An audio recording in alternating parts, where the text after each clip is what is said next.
Hey guys, I see we're still here on YouTube doing a little video from my YouTube channel, Reload with Johnny Ray. Today we're going to do it on the 9x19, most popular round in America for pistols, the 9mm, everyone calls it, but you call it what you want. There's a 9x17, 9x18, 9x19, and a 9x21. I'm going to build 9x19s tonight. I got some new equipment. I was going to show you how to use it, incorporate it in my this video today. So guys, just stick around. It should be interesting. Remember guys, if you're watching this, you're part of the resistance.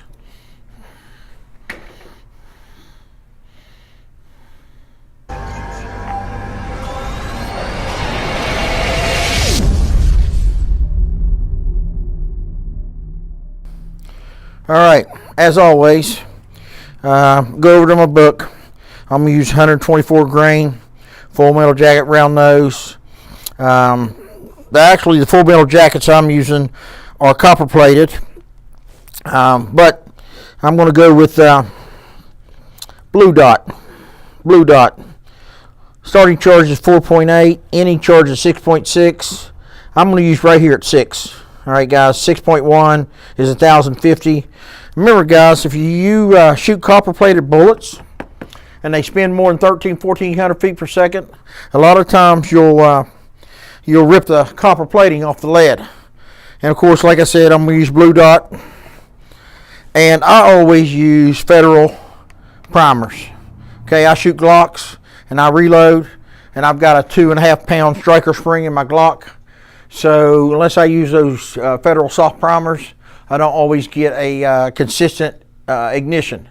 So that's why I like the Federals. The primers are real soft. I'm also going to use, I added a powder checker die to my turret press, and I thought I'd break out my universal hand priming tool and use it to prime my brass. So hell guys, let's get started. Meet me at, I'll be priming some brass. All right, guys, I'm going to get my brass ready. I've already ran this brass all through my wet tumbler and my dryer. Okay, guys, so it's ready to, and it's been sized. I decapped it, so it's been sized. So first thing first is I take one of these Lyman case jigs, and this tells you if you need your brass trimmed. And I'm going to slide it right under the 9 slot. This is fine. Straight wall case very rarely ever needs trimmed, especially on small cases. Now your 44 mag, your 45 long Colt, your 50 Smith & Wesson, sure, they got a lot of powder, a lot of pressure. But most of these little 9s, 380s, whatnot, it never needs trim. Straight wall case, small cases. So I'll check all those. Then I grab my universal, this RCBS universal hand primer. If you notice, you don't have to use shell holders on this one. Okay, guys, that's why I like this one. I usually prime on my bench. I love priming on the bench, but every once in a while the benches get busy and we need some brass primed, so I use this universal. All right, take your lid off. I'm only going to prime about 10, so I turn my tray over, flip. All right, now you just want to jiggle a little bit, and with these little lines on this tray, grab the lip of your primer and flip it over. You notice the back side of the primer is smooth, so it'll index them all up. You can close your gate on your lid and index that little post in the center. Snap it down. Now this is gravity fed, so as long as you, I open my gate, it lets them drop in. As long as you hold it like this.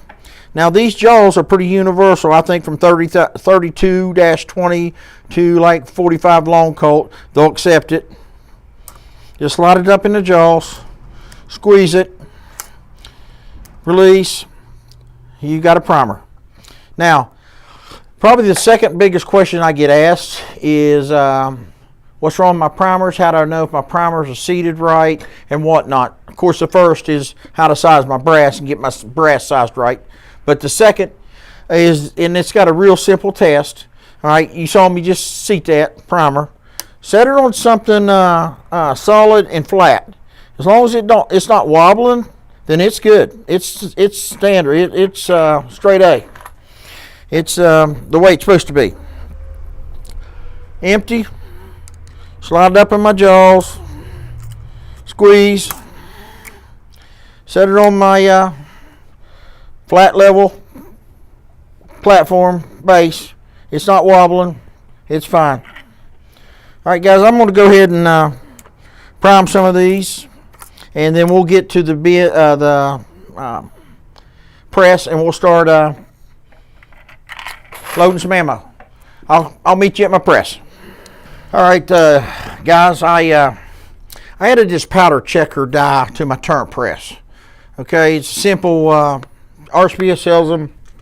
I talked to the guy at RCBS last week, 2-3 weeks ago, and he told me it'd work great on this press. All it does is when you powder a case, you'll see that white line go up if it's powdered. It keeps you from having a squib load. If you notice, I run it up, it didn't raise. Let's put powder in one. Now let's run it up. It raises, so you know you got powder in it. That way, if you can't see down in your brass very well, then you still know if you pay attention to your press. And if you notice, I wrote on my press die number 1, die number 2, die number 3, 4, 5. I've got the flare, the powder, and I've got my powder set up on a linkage. I've got this new quick change powder hopper, Uniflow powder with the 1 pound powder hopper up top. Then back to the dies. I've got number 3, the powder checking die. Number 4, my bullet seating. I put an RCBS bullet seating. I had to change my seating stem in this, but the factory one was skimming up my bullets. But this one I got is for a 147 grain gold dot hollow point, but it works perfect. And then I put a Lee factory crimp on die number 5. So there's 5 steps on my crazy process here. We take a prime piece of brass, it's empty. We're going to flare it. We're going to drop powder in it. We're going to check the powder. It comes up. We're going to seat the bullet. Now we're going to crimp the bullet. Now, I'm going to drop it in my ammo checker. It's sized right. Now I'm going to check my overall case overall length. 116, 117, it's just according to how hard I push it. Okay. I like to stay around 118. 1.118, 18. I don't like to get too much longer than that. With this load, I picked 6 grains of blue dot. It seems to load real well. It shoots real well, my guns. So, back to step 1. Flare. Oh. Powder. Make sure my powder's in my cartridge. Seat. Crimp.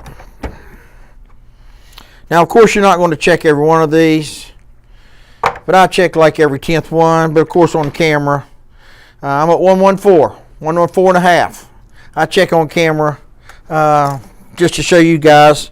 And then, of course, I dropped my bucket. I've loaded over 1,000 of these in the last day and a half. Okay, and I just drop them in there. Now,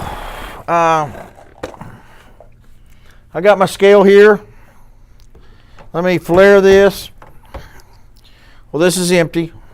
I'll throw it on my scale and I'll zero. Now let's powder it. I shoot for 6 grain. Can you see that? 6 grain. It's a good charge. Guys, once you dial these Uniflow powder measures in, I know a lot of guys that dial it in and they just, they don't tighten everything. Well then, when you're moving it around the press, it's banging around, it vibrates loose. Once you get that tightened in, hold on to the powder stem and tighten that lock ring. It's got a washer under it. Tighten that son of a bitch so it won't come loose. All right, weld that thing, and you will get very consistent charges. It won't drift on you much. I would check my powder. I would check my my overall case length, 116, and I would check my chamber about every 10 rounds. Okay, guys, I know why these are coming out a little bit shorter instead of 117, 118, because this seating die, these Spear Gold Dot hollow point seating dies, are flat on top, and it's just barely moving the top of my bullet, my projectile. It's pushing it down. Of course, you know, but the difference between 117 and 118 is less than the thickness of a piece of paper. Okay, so as long as you're in that ballpark, you're good. So let's go to 1, powder, check the powder, seat the bullet, and then crimp the bullet. Let's check it again. 116, that's where we want to be. Check it in our chamber checker, nice and flat. You know, if you notice, there's 2 circles there. There's an outside circle and an indoor circle, an inner circle. There's 5 thousandths of an inch difference. So as long as it's in between those, you're good. And that's well below the first one. So my brass is being sized right. And drop it in. All right, guys, put that in your shell holder. Flare, powder, check the powder,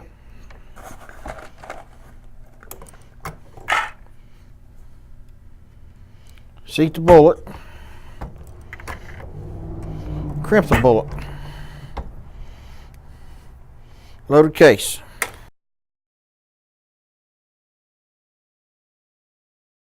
All right, guys, that's the video for today. I try to use different stuff in every video, try not to make it boring. If you want to know how I size my brass, how I clean my brass, how I dry my brass, how I do brass prep, how I chamfer and deburr, go back one video before this. I did 45 ACP, and I showed you how, and I even showed you my recipe for my water tumbler. I try not to be repetitive. It makes my videos really long and people kind of get bored. So anyway, guys, I use this jig. I've never used it before in a video. I just thought I'd throw it in there. I use this chamber checker. I use chamber checkers all the time in my videos. I threw in this universal hand priming tool. Now guys, there's nothing wrong with hand priming tools. I've got bench primers. Hell, I've got like 5 or 6 of these. I've got 2 or 3 Lees, a Hornady, and another RCBS that takes the shell holders. I kind of like this because it switches over really fast from 45 to 9 to 223. I don't have to hunt shell holders. Once I set it up for small primers, I just leave it small primers. But I kind of like priming on the bench. I went over this new powder checker die.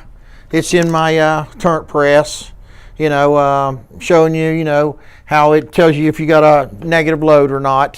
So I'll try to mix my videos up, show you guys new equipment, old equipment, how to use it. I think these universal powder droppers, I've got a Hornady, okay, powder dropper like this. I think I might do a video on which one's the most consistent. Okay, guys. And yeah, I talked to a guy from Hornady Tech Department the other day and asked him why they don't have small base Hornady dies for their AR ammunition like RCBS does. And he said the Hornady dies already sized the brass right. And today I tried, I messed around with a Hornady press with a Hornady 223 die and an RCBS press with an RCBS small base die and an RCBS full length die. And the results were kind of interesting. So maybe a next video I can just mix up the powder droppers.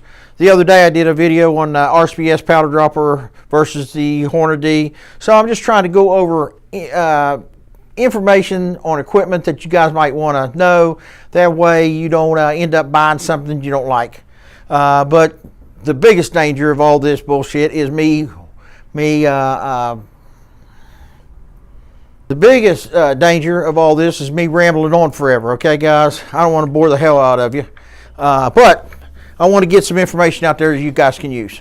If you want to leave me a comment in my comment section of something you want to know, where I'm at this shop, I get a lot of trade-ins on a lot of different stuff. I've got like 5 different brass trimmers. Okay, I've got 3 or 4 different. I've got a double disc powder dropper, a drum dropper from Lee. I've got the Hornady powder dispenser. I've got 3 of these Uniflows. I've got 3 powder droppers. I probably got 200 sets of dies. So anyway, if you want to know something about a certain piece of equipment, just leave it in my comments. I'll try to go over it. If you got questions about basic reloading, of course I don't do a lot of range tests. That's not what my channel is all about. I just try to build basic functionality in your rifles so they shoot and run properly. But anyway, guys, I'll keep putting out YouTube videos till they throw me off here. So subscribe, like, share. The reason I'm staying with YouTube, I hate their politics. All right, they're a bunch of unicorn riding buttercup snowflakes.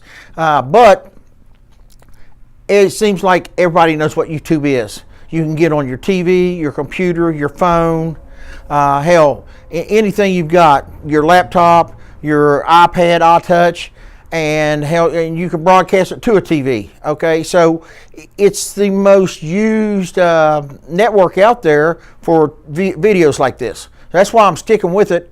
I'm not promoting my videos. I don't try to make money off my videos. That's not what my channel is all about. My channel is just helping my customers in my store, and this is the fastest and easiest way for them to access it on YouTube.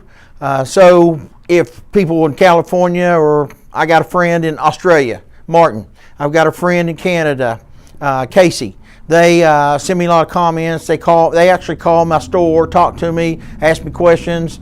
You know, I love stuff like that. But that's not what my channel was built for, and that's what it's designed for. Maybe in the future I'll try to broaden it, expand it. But right now, if I get 500 to 1,000 views, I'm happy. You know, I've got 200 to 300 max customers that I help reload, and they'll watch my videos once or twice a piece, and that's where it ends up at. Well, anyway, that's my story. You guys make sure you subscribe, like, share, comment. If you need to ask me a question, ask it. I don't know everything, but I sure as hell try to answer it for you. You guys have a great day.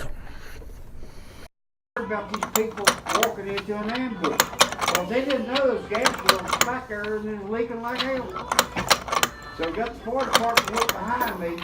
I'm laying there like this, and I can hear the guys hollering for me. Because they knew where I was at. And I'm laying there, and I couldn't holler. It done collapsed this lung. I rested my pot. It done burnt down. And I'm laying on my back, and I got my bits like this. I flipped it that bit done. They seen it. Then they come over, I see. They know about it. So you're soaked in gasoline, you're flicking a cigarette lighter.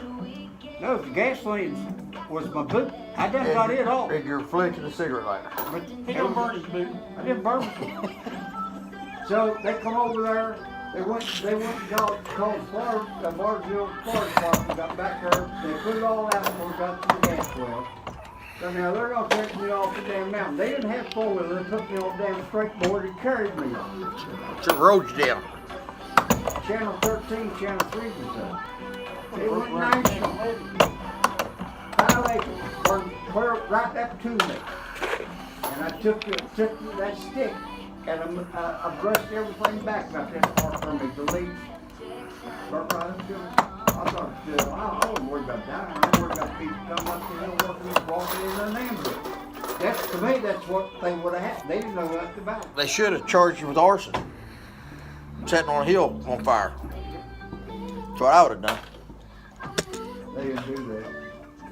They took me straight to the big. I went to Driving while intoxicated. If you would have just called the Batman, you'd have been fine. well, if I'd had wings. You know I'm the Batman, right? Oh yeah. If you called Batman, I tried to call you, but I lost my telephone. you lost your cell phone. Burnt the camera up. Brand new 7mm mag Ruger single block. Burnt that son of a bitch all to hell. I had about 1900 in that damn house. Burned up. I sit right there and watched it. And the four-wheeler is just building. I had $3,700 in this four-wheeler. Watched it burn to the ground. And after, there wasn't nothing left of that four-wheeler. It melted everything. I imagine. That's just some of my experience I've had in my life. Damn, that's good. But I'm still alive. They should have charged you with arson. Said, well, how much fire insurance you get out of that? A couple $100,000? I didn't get anything out of it. I wasn't looking for it. You had some kind of angle. You ready? He just wanted a little bit of attention that day. Is that what it was? He had to wreck a four-wheeler. I got the Start a damn forest fire. Burn a hill up upside the chute, down. Gas. Strike a lighter near gas. Blow up gas Get the wells. news and everybody up there. News, fire department. I Helicopter, bet air you rescue. just been a fucking minute. So they put me in the ambulance right beside my truck. Should have put you in a straitjacket. I wanted to go. But And then you left the truck then there. I wanted to slide me back to the truck because I knew the two guys that come up there would drove me to be in hospital. They didn't do it. They wouldn't let me. Put me in an ambulance. Went 3 miles and then put me on a helicopter down on the raising hell. I Me and would the have too. pilot got into it and I busted him for I'm not riding no On the helicopter. helicopter. They put me in a straitjacket. They should have left you in a straitjacket. Somebody got shot with some bitch. Took me to Huntington Cabin. Should took the 20th Street. Yeah. Put my hip back together. Knocked it out of place. They locked the door, wouldn't let me out. No wonder. Should have threw away the key. They said, you gotta sign this piece of paper before you leave. I said, I didn't sign to get in this damn place, and I ain't signed to get out. I'm gonna open that door. She said, you ain't got a key. I said, yes, I have. This steel chair's the key. They called the prosecuting attorney. He come up there, and he said, what's wrong, Mr. Bruce? I said, I ain't nothing wrong with me. I went out of this damn hospital, and they won't let me out. He turned around and said, hey, people, you better let him out because he can get you for kidnapping. You should have seen those son of a bitches unlocking that door. I got up and walked out. Couldn't talk. Here comes a guy with the telephone. I dialed the number, and then the gate come down and got me to the VA hospital, and here I had 6 broken ribs. First I hit was out of the